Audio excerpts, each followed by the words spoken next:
আরও একটা নতুন বছরের শুরু। সবাইকে বাংলা নববর্ষের শুভেচ্ছা, শুভ নববর্ষ। তো আজকে সকালে ঘুম থেকে উঠেই চলে গিয়েছিলাম হাজব্যান্ডের অফিসে। ওখানেই ছিল মূলত আজকের আয়োজন। তো ওখানে যেয়ে দেখি নানান পদের ভর্তার আয়োজন করা হয়েছে। অনেক অনেক বেশি ভর্তা ছিল, দেখতে অনেক লোভনীয় ভর্তাগুলো। এখানে ছিল বরবটি ভর্তা, চাপা শুটকি ভর্তা, ডাল ভর্তা, আলু ভর্তা, মানে মাছ ভর্তা। তো এখানে এত পদের ভর্তা ছিল, আসলে কোনটা রেখে কোনটার নাম বলবো। তো যাই হোক, ভর্তাগুলো দেখতে যেমন লোভনীয়, খেতেও অনেক মজা হয়েছিল। তো দুঃখের বিষয় হচ্ছে আমি কিন্তু সব ভর্তা ভাগে পাই।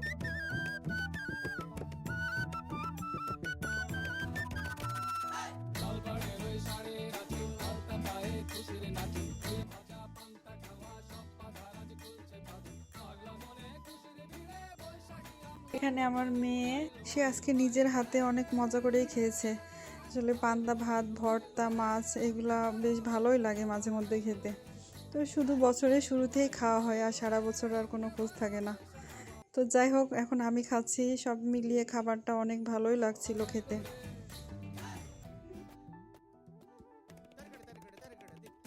তো এই তো খাওয়া দাওয়া শেষ করে এখানে বাচ্চাদের চিত্রাঙ্কন প্রতিযোগিতা ছিল। এখানে বাচ্চারা যে যার মতো আর্ট করতেছে, সবাই অনেক বেশি আনন্দ করছে।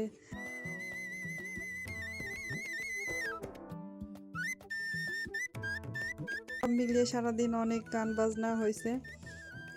আসলে সারাদিন সবাই এই গান বাজনা যে যার মতো পারছে আনন্দ করছে। আসলে পহেলা বৈশাখ মানেই তো আনন্দ।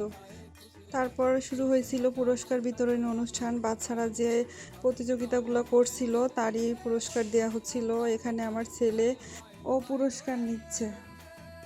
তো বেশ ভালোই লাগছিল। আসলে বাচ্চারা এগুলোতে অনেক বেশি আনন্দ করছে। সব কিছুর মাঝে আমি অনেককে মিস করছিলাম, আমার প্রিয় কিছু মানুষজনদেরকে। তো প্রতি বছর তাদের সাথে পয়লা বৈশাখ পালন করা হয়, এই বছর তাদেরকে ছাড়া বেশি মিস করছি আমার ফরিদপুরের ভাবিদেরকে। এখানে যে ভাবিরা ভর্তার আয়োজন করছিল তাদেরকেই পুরস্কার দিচ্ছিল। তো যাই হোক, সব কিছু শেষ করে এখন বাসার উদ্দেশ্যে রওনা দিয়েছি।